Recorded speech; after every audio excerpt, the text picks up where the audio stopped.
Salut à tous, c'est Mike, bienvenue sur Entre Wallis, je suis ravi de vous retrouver. Aujourd'hui, on va reparler un peu de Cthulhuac, ça faisait trop longtemps. On va parler notamment du dernier financement qui a eu lieu sur le Libri Deorum, qui s'est terminé il y a quelques temps, et donc les pledges sont arrivés, qui est constitué de 5 ouvrages. Aujourd'hui, on va parler du premier qui vient de sortir en boutique, qui est celui qui hante les ténèbres. Celui qui hante les ténèbres, ceux qui connaissent un peu Lovecraft savent que c'est le nom d'une de ses nouvelles. Donc on va voir un peu ce que constitue ce bouquin, et au fur et à mesure des mois qui arrivent, on suivra les sorties en boutique des autres bouquins, c'est-à-dire Yog-Sothoth, Astur, Nyarlathotep et la campagne, qui s'appelle Le Dernier phare avant la fin du monde, qui est écrit par un certain Zachary Z, hein, qui a un nom qui ressemble beaucoup à celui qui a écrit la grosse campagne qui a été financée récemment, notamment autour de Cthulhuac aussi. Donc voilà, on a du lourd qui arrive sur la gamme, notamment sur ce financement-là.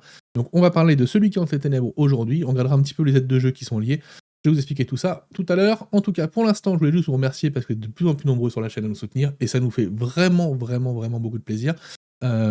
N'hésitez pas, hein, si c'est pas fait, abonnez-vous. Non, c'est toujours ça de prix, ça ne coûte rien et nous, ça nous envoie beaucoup de bonheur dans notre petit cœur.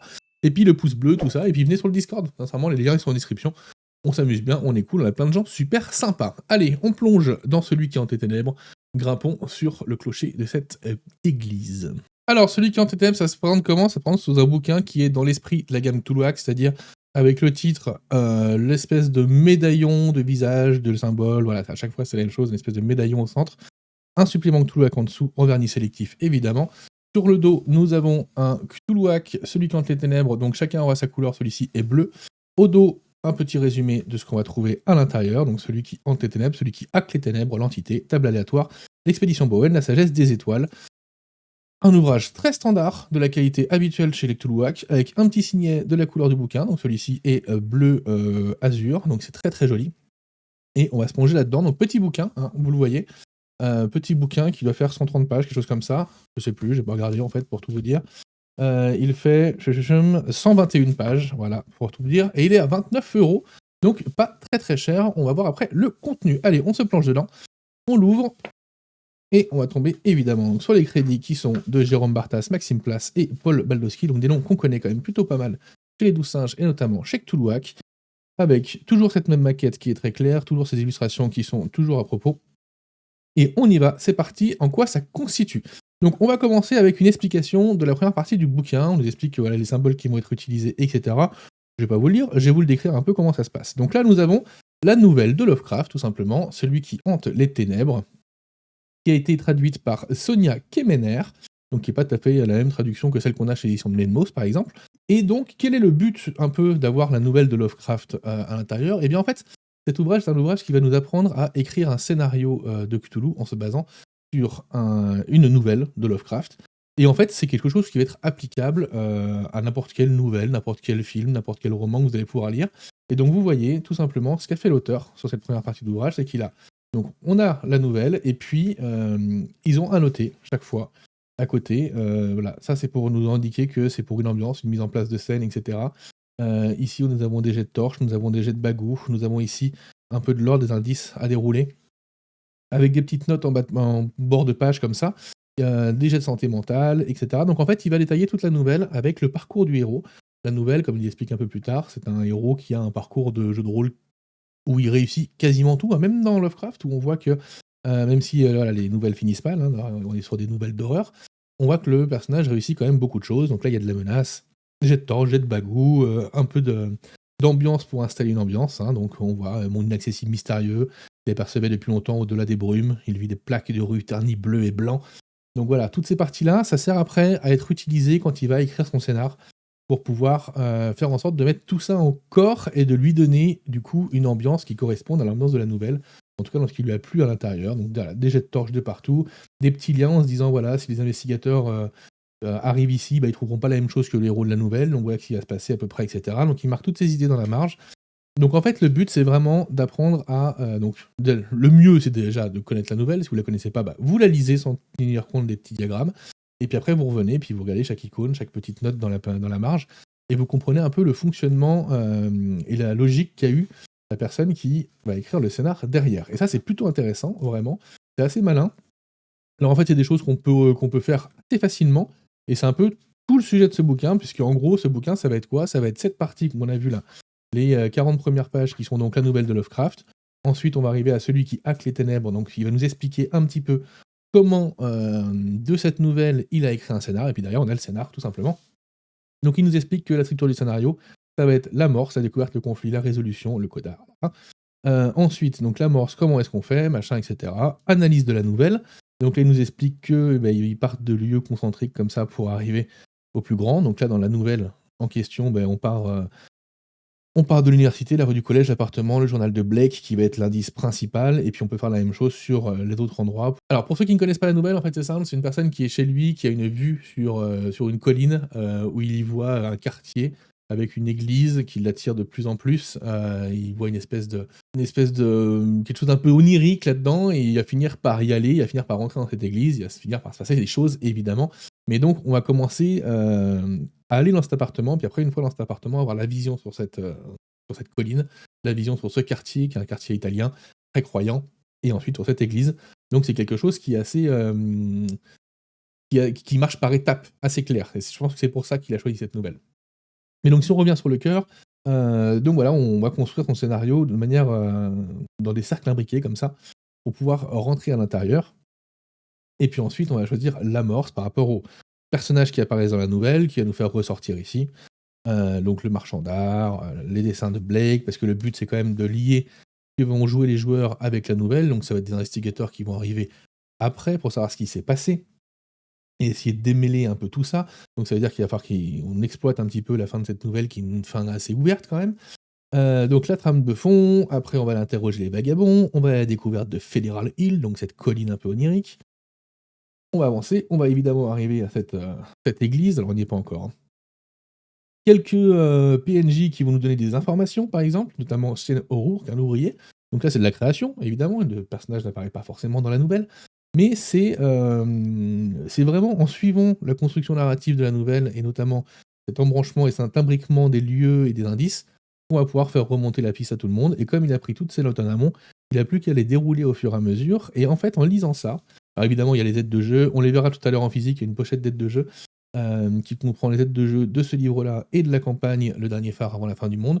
On regardera uniquement les aides de jeu de celui qui hante les ténèbres pour pas spoiler, la campagne avant la fin le Dernier Phare avant la fin du monde, mais voilà. Donc voilà, des aides de jeu, le poste de police centrale, parce qu'évidemment il faut en mettre des choses autour, hein. Là, on a un schéma narratif qui est beaucoup moins linéaire que celui d'une nouvelle, donc il faut composer, il faut construire autour, il faut rajouter des choses, extrêmement important. Mais en fait, ça va tout seul et donc du coup, eux, ils sont partis parce que dans la nouvelle de Lovecraft, on ne sait pas, à quelle entité est rattaché. On ne sait pas, Lovecraft ne nomme pas les choses, il ne les détaille pas.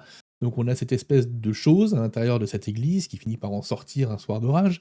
On ne sait pas ce que c'est. Eux sont partis du principe que c'est un avatar de Nyarlathotep. Ça aurait pu être n'importe quoi d'autre, ça aurait pu être un avatar du Yog-Sothoth, d'Astur, ça aurait pu être une créature fantasmagorique, peu importe en fait. Ce qu'ils expliquent, c'est qu'au bout d'un moment, il y a un choix à faire et donc, évidemment, cet ouvrage est en lien avec les ouvrages qui vont suivre du Libri Deorum, hein, Yog-Sothoth, Astur et Nyarlathotep, qui vont vous permettre de pouvoir créer des avatars, pouvoir créer des créatures en lien avec ces entités-là, avec les points forts, les points faibles qu'ils vont avoir, sur quelles facettes de l'humanité ils vont agir, quelles vont être leurs réactions, quels sont leurs buts, quelles sont leurs motivations, et puis les sectes qu'il y a autour.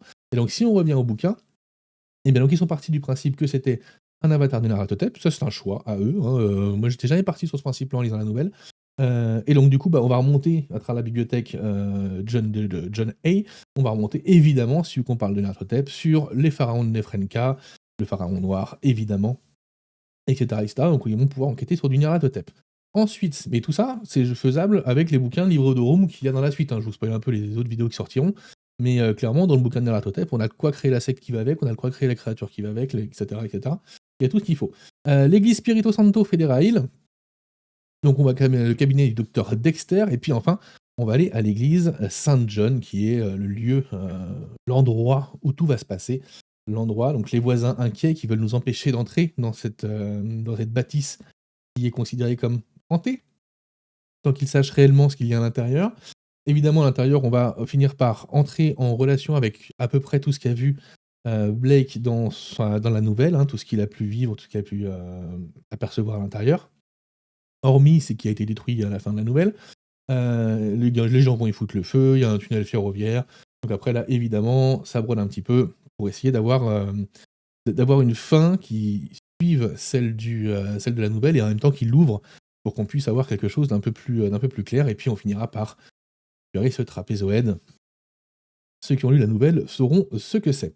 Donc voilà pour ce qui est du scénario et du hack de la nouvelle.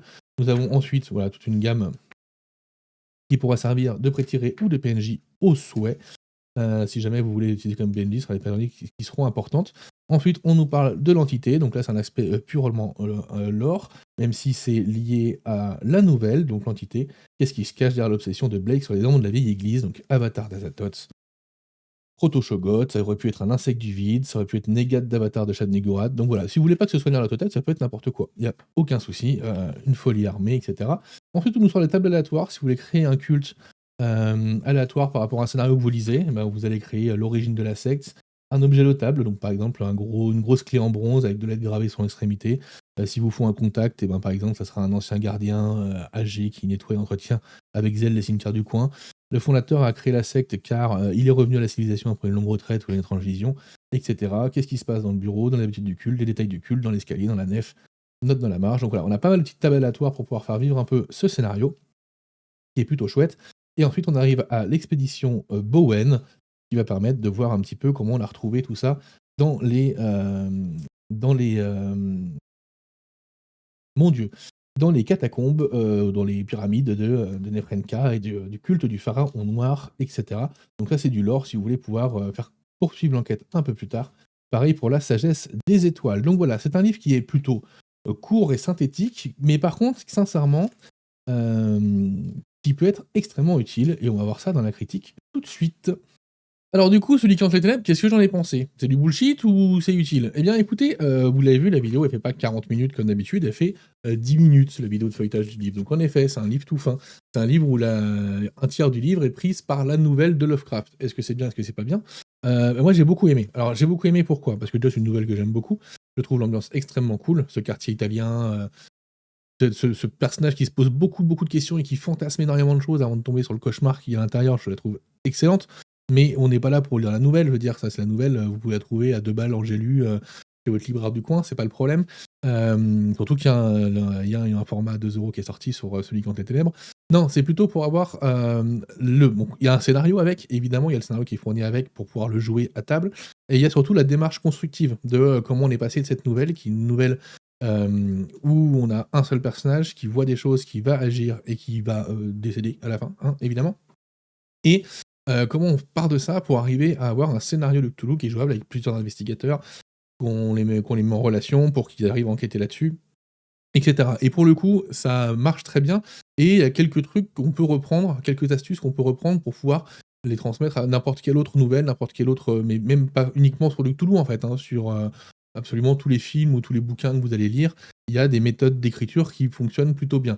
Alors on rentre pas vraiment dans le détail, on est vraiment sur une idée globale de comment est-ce qu'on adapte un schéma narratif.